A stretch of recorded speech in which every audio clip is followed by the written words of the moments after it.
Mount Banahaw, nestled along the borders of Quezon and Laguna provinces in the southern Tagalog region, has long been seen as a holy place with its sacred and mysterious aura. This sleeping volcano is known as the Bundok Dambana. Pilgrims from all over the Philippines flock to this sacred mountain year-round. Its lush forests and clear waters are believed to have healing qualities, or to be able to protect one against evil. These qualities also make the mountain an ideal source for the items of power known as anting-anting. Over the years, Banahaw has served as a natural fortress for various outlaw and rebel groups. Under charismatic leaders like Hermano Pule, they believed that the mountain not only sheltered them with its difficult terrain and dense plant growth, but also endowed them with supernatural powers. These groups used anting-anting as an equalizing force, a weapon from God that would give them an advantage against the better armed colonizers and oppressors.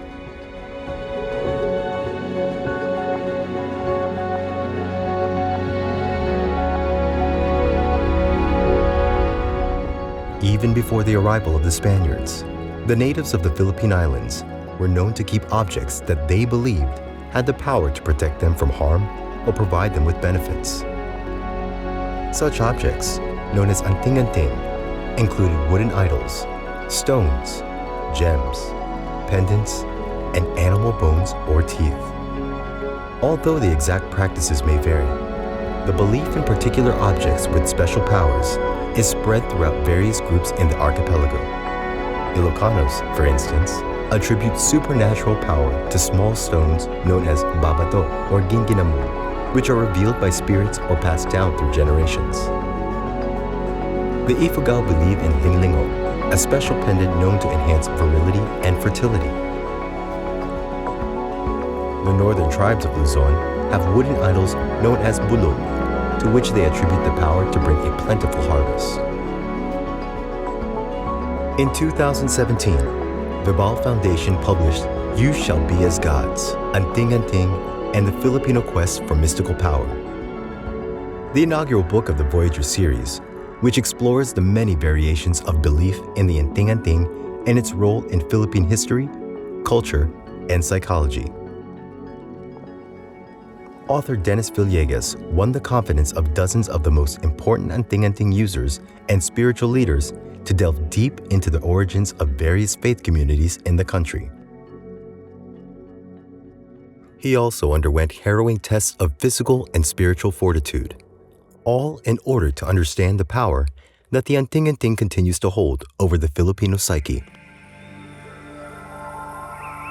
This book is the triumphant result of in-depth research coupled with the daring do of first-person gonzo journalism. The following year, the book was recognized as a finalist under the Social Sciences category, non-literary division, at the 37th National Book Awards organized by the National Book Development Board. In many ways, the work on the Anting-Anting by Dennis Villegas was liberating in many ways, because it frees us from a myopic cultural historical view na nakikita lang nating mga taga Maynila o ng national, na nakikita natin that there are different types of uniqueness in each anting-anting beliefs in the country, but there's also a single, in a way, pattern in all of them, which came from our Austronesian ancestors and which tells us that we are one, we can be one. Diba? We can understand each other and we can build a community that understands each other. After the Spanish arrived in the Philippines in the 16th century, early chroniclers noted how natives had animistic religious practices, worshipping divinities and spirits like Bathala and various Anito. As Roman Catholicism was established in the archipelago, the native religious beliefs and rituals were eroded and supplanted. However, they could not be completely eliminated. In many cases, native peoples incorporated Christian imagery and beliefs into their native rituals involving the anting-anting. Eventually, these became inextricably linked in the religious consciousness of many Filipinos. objects associated with Christianity, like a splinter of wood from an altar or scrapings from a chalice, took on an additional significance as items of power. Other examples were booklets or pieces of paper inscribed with sacred writings. The Spanish writer and Filipinologist Wenceslao Retana studied one such booklet obtained from captured rebels and found that it contained rehashed Catholic prayer formulas written in Latin, Spanish, and the local dialect. These prayers were seen as having the power to protect one against various misfortunes such as crocodile attacks, snake bites, or capture by Spanish authorities. Tinanggap natin ang Katolisismo. Hindi tayo uto-uto na ang mga Pilipino ay pinuwersa lang na maging Katoliko. Isang bahagi yun. Pero hindi lang, may agency tayo. Tinransform natin yung mga krus, yung mga rosaryo, yung mga simbolong Katoliko. Ginawa natin anting-anting. Diba? Yung mga simbolong Katoliko for God the Father, omniscient and omnipresent God. Makikita mo yun, disenyo ng triangle na may mata. May triangle na may mata. And also, yung mga krus, yung mga rosaryo, na may kapangyarihan. Diba? May kapangyarihan, may iba't ibang Santo Niñong hubad. May mga partikular na mga kapangyarihan ng mga anting-anting na ito. Na ngayon ay nasa simbolismo Katoliko. At ina-activate kapag mahal na araw, Good Friday, kung kailan pinaniniwalang patay daw ang Kristo. So, you now see that the concept of anting-anting, which was highlighted by Dennis Villegas in his book, in Vibal, about the anting-anting. Ayan yan, it's a very, very colorful manifestation of the endurance of Philippine culture na napakalakas ng ating kultura. Na hanggang ngayon, ito'y nagpapatuloy magmula noon hanggang ngayon. At nagbabago ang uri, nagbabago ang kulturang ito sa pagdaan ng panahon. Although nananatili yung esensya, yung core. Diba? Na ano ito? Ang anting-anting ay para panatilihin ang mabuting kalooban ng tao, ang mabuting niyang kaluluwa, upang siya'y guminhawa. Kaya if you go to anting-anting stores, you'll find anting-anting in all sorts of needs. Wealth, health, diba? Work, career, relationships, name it. Because that is the concept of Filipino kaginhawahan. And mababasa niyo rin kay Dennis Villegas doon sa kanyang aklat sa Vibal, yung interpretation natin doon sa may iba pala tayong interpretation sa Trinity. Iba pala yung Diyos doon sa tres personas. Diba? Yung mga ganun, na you see how colorful our interpretation of the Christian faith is. Hindi lang sa European Christianity. The desire of Filipinos to resist and overthrow the restraints imposed on them by colonizers was manifested in isolated rebellions throughout the years of Spanish rule. A recurring figure in many of these movements was a charismatic spiritual leader, as exemplified by the likes of Felipe Salvador, Valentin de los Santos, or Maestro Sebio. These leaders were able to articulate and consolidate the grievances of the people and to inspire them to fight back against a more powerful foe, often through belief in the protection of the anting-anting. One of these charismatic leaders was Apolinario de la Cruz, or Hermano Pule, who in the early 19th century ran afoul of the Spanish colonial government after he founded the Cofradia de San Jose, a religious sect for Filipinos based on synthesis of Catholicism and native folk beliefs. These unorthodox teachings were combined with the appropriation of Catholic devotional objects such as rosaries, medals, and scapulars. In 1840, Hermano Pule and his followers fled persecution by ecclesiastical authorities and ensconced themselves in Mount Banahaw, where Pule promised them that their iglesia would be established in the mountain and they would live there forever in paradise. Hermano Pule's self-produced anting-anting appropriated Catholic devotional objects such as rosaries, medals, and scapulars, along with oracion or prayer spells, to protect his followers against the Spaniards. This could be seen as a gesture of rebellion against the friars, who regarded any religious object or idea not authorized by them as sacrilegious. The case of Hermano Pule can be said to illustrate the anting-anting's role as part of the Filipino response to oppression. Although Spanish accounts associated the anting-anting with rebels and criminals, the anting-anting was generally used for defense instead of offense as a protection against evil or bodily harm. The belief that their leaders were imbued with supernatural powers propelled ordinary Filipinos to extraordinary bravery in battle against superior forces.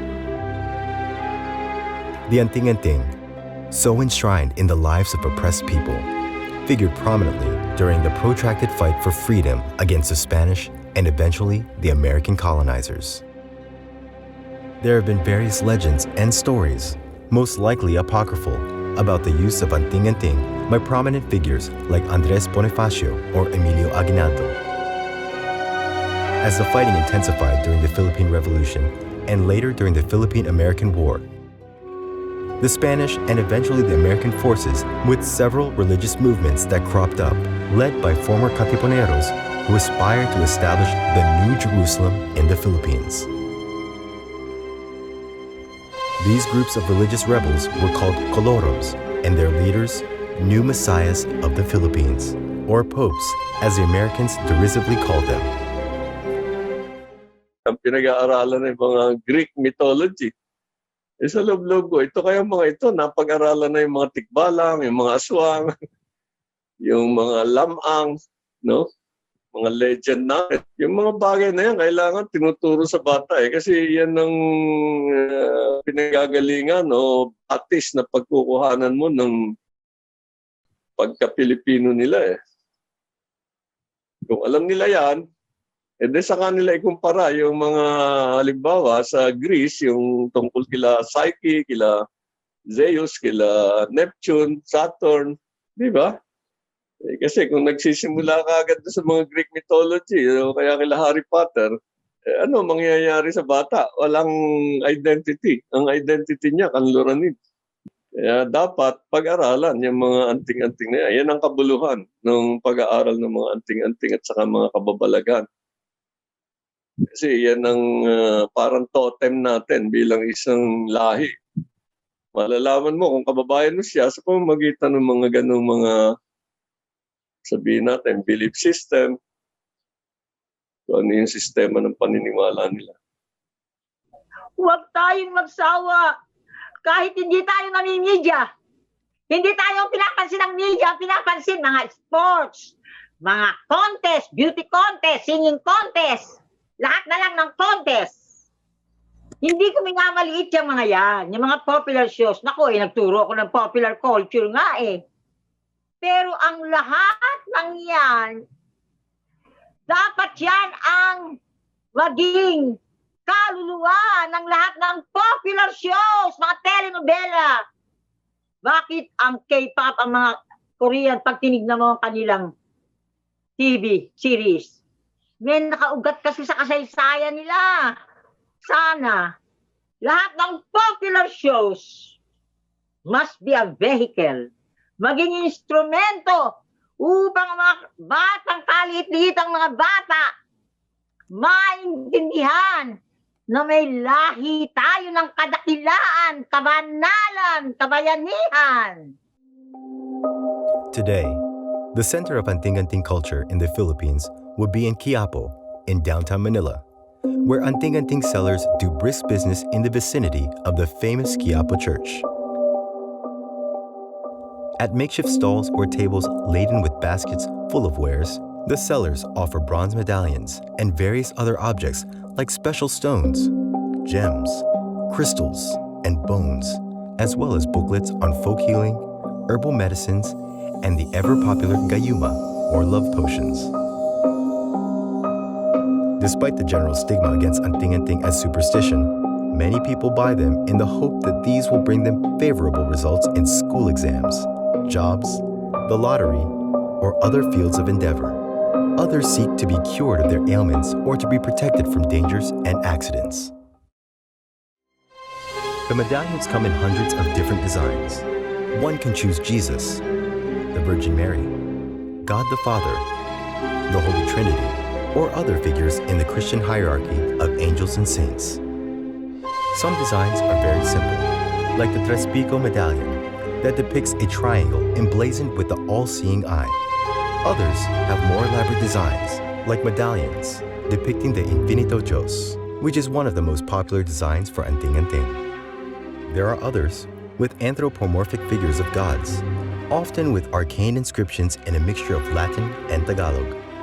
The letters inscribed might spell out names of God or words of power, written in initials because these are meant to be secret and not spoken out loud, lest their power be used for evil purposes. Other designs are based on folkloric beliefs and lucky symbols. The Kambal Tuko is a fertility talisman popular with couples hoping to conceive a child.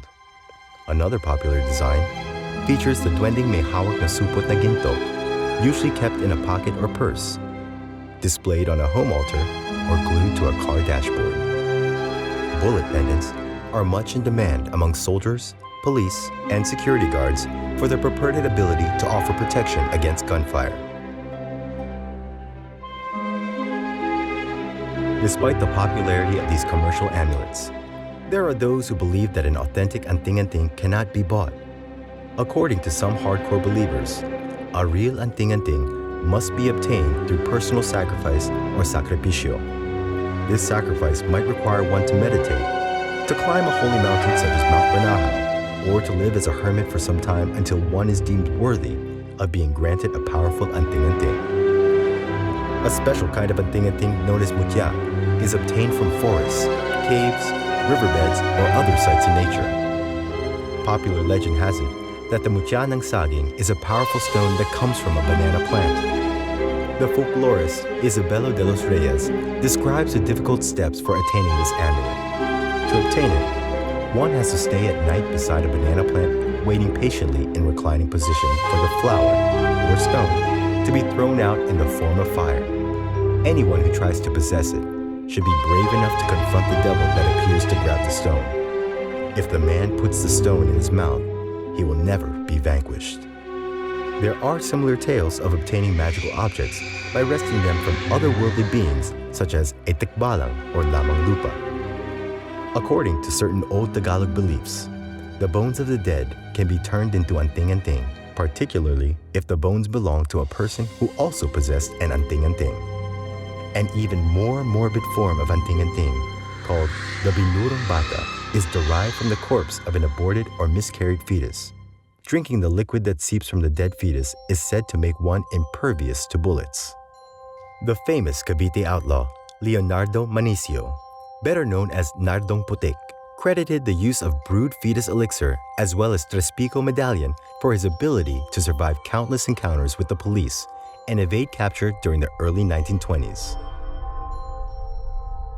Folk beliefs pertaining to the anting-anting state that there are secret prayer formulas and spells that can deflect bullets or blades, paralyze attackers, neutralize poison, or exorcise evil spirits.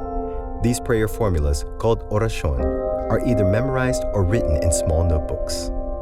The anting-anting orasyon may be hayag or revealed, meaning it can be shared and discussed with others. An orasyon that is di hayag, or secret, may never be discussed or spoken aloud. The orasyon is said to be the crucial ingredient that imbues a medallion with the spiritual power to serve as anting-anting. Without it, the medallion is just a piece of metal. After a medallion is consecrated, it is ready to be charged with spiritual power through the repetition of orasyon. This is known as pagpapaandar or pagkakarga. As with the battery, the medallion may need to be charged regularly to avoid losing power. To determine whether or not an anting-anting has bisa or potency, it is put to the test of firepower in a ritual called subukan or tayaan. Such testing events are eagerly anticipated by antingeros and are often held in various parts of the country during Holy Week, which is traditionally believed to be the best time for the ritual. Pag sinabi po kasing agimat o anting-anting, sa pag-aaral ko may bisa lang yan kapag malilinis ang kalooban at pinapakain ng kalinisan ng kalooban, ng kabanalan, kabayanihan sa pagsunod sa kalooban ng Diyos. The anting-anting is also an important instrument in folk healing rituals. Many antingeros claim to be able to heal people with their supernatural power. Common folk doctors are known to Tagalogs as hilot, albulario, or manggagamot, and to the Visayans as mananambal. Through a combination of shamanic rituals, Catholic faith, and practical wisdom, these healers are purported to be able to cure minor or even serious illnesses or injuries, and even supernatural ailments caused by evil spirits or curses, such as kulam or usog. For all their purported supernatural power, objects like medallions, booklets, or scarves can still be lost or misplaced. This is why some devout antingeros take it to the next level by tattooing the orasyon and symbols of the anting-anting on their skin. Popular choices for orasyon tattoos are prayer spells to ward off illness. Mystical symbols and figures are also popular, such as the image of the Infinito Dios, the Santo Niño, the Virgin Mary, the Tres Personas, and the Siete Arcangeles. Perhaps even more extreme than tattooing would be the practice of embedding a magical stone or mutya under one's skin, in a ritual known as baon. Others would swallow the mutya in a ritual known as subo. Since the mutya already contains supernatural powers from nature, one does not need to charge it with orasyon. Through these extraordinary rituals, fervent believers in the anting-anting make it a permanent part of their bodies. Merong aspekto ng hopelessness at saka yung desperation ba. Nakita ko to sa mother ko yung sinang noong bata pa yan, nung malakas pa siya. Pinagyayabang niya yung kanyang anak naging doktor, ganyan. Yung kapatid ko naman dadalhin yung mga gamot. Dadalhin doon sa bukid. Nakasulat kung para saan itong gamot nito. Mga over-the-counter na gamot naman lang yon. Pero sa bukid kasi, na napakalayo sa Kabiasnan, yung kung saan kami lumaki, at ang mga tao hindi naman nakapag-aral ng mas mataas. Parang sa kanila, magic na yung ginagawa ng mother ko kapag merong may sakit sa kanila. May lagnat, pupunta ron, kukuha ng gamot. So yung gamot, yun ang pinaka-substitute doon sa kapangyarihan ng anting-anting nung araw. Na para bagang sa pamamagitan nitong anting-anting neto na produkto ng siyensya, kaya mong gawin ang kahit na ano. The role of the anting-anting in Filipino culture remains significant, yet enigmatic and often misunderstood. From a psychological perspective, belief in the anting-anting would seem to bring a certain degree of consolation to the believers, who are more likely to belong to disadvantaged and marginalized sectors in society.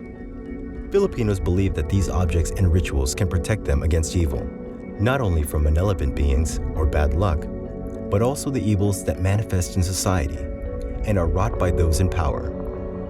In this way, the anting-anting can be said to level the playing field. From a cultural anthropological perspective, the belief in anting-anting can be seen as a manifestation of pre-Hispanic ancestral beliefs and as a Filipino response to their long history of struggle against colonialism and in post-colonial era against the injustices of an increasingly unequal society. Ultimately, the significance of the anting-anting for the believer remains a matter of deep personal conviction and faith.